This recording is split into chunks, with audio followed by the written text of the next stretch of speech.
You may or may not have heard of it, but there is this amazing manga called Kingdom. When people talk about other manga to read while discussing Berserk or Vagabond, a lot of the time this is the manga that is often brought up. Now, I think we can all agree that to consider anything to be in the same stratosphere as these three manga, the quality has to be pretty freaking good, and that is no exaggeration.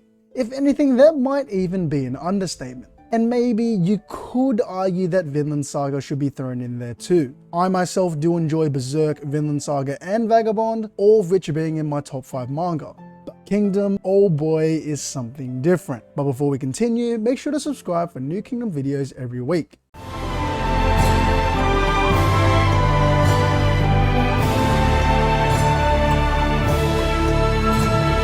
To begin with, I don't think there is a better word to describe Kingdom than epic. Purely epic. It has literally changed my appreciation for manga. Before I read Kingdom, One Piece was my undisputed number 1. And the fact that this manga had the power to change that is crazy. Okay, I'm going to try to avoid spoilers, so just bear with me. What can I say, man? Kingdom is full of twists and turns, and the art just gets more and more beautiful. But the thing that stands out the most for me is the story, or more specifically, its brilliant pacing. This actually being the thing that made me love Kingdom more than One Piece. The epicness just never stops. There is a constant progression in the many plots and subplots that make up the story of Kingdom. By the way, before continuing on, I do have a Patreon if you would like to support me further. I'll probably be doing some live reactions of the Kingdom anime on there. Besides that, thank you guys anyway for always watching my videos and supporting me. If you're thinking whether it's worth getting into, it most definitely is. I've heard some people say that it takes 100 chapters. I've heard some people, like myself, say that they fell in love with the manga from chapter 1. But the thing about Kingdom is that there is a consistent introduction of amazing characters, and similar to One Piece, all hold an important role in the story. This is because there are developments that don't just focus on the fighting and warfare. There is also battle per se in the courts and politically,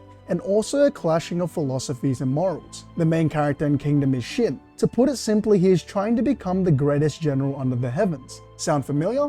Kinda like Musashi from Vagabond, right? As we all know though, Musashi moved away from this with his little introspective journey and learning the true beauty of life and the things that one should truly seek. Not everyone would think this, but Shin in a charming way has quite the depth to his character also. Though I will say yes, it's very hard to compare to Guts and Musashi, but all three guys are awesome. For instance, Shin goes on his own journey like Musashi, but where it differs is this is experienced through the reality of war, where Shin is often clashing with things like sparing enemy citizens, treating enemy generals with honor. You know, things that a lot of the other characters would see as abnormal in war. For those that enjoy One Piece, a thing that is really similar is Shin growing in rank with each award ceremony. It actually gives the same epic vibe as Luffy getting a new bounty and wanted poster after each significant progression. For those that enjoy Berserk, especially the warfare side of it, you will enjoy Kingdom very much. There are plenty of great explanations of strategy and tactics on a simple level.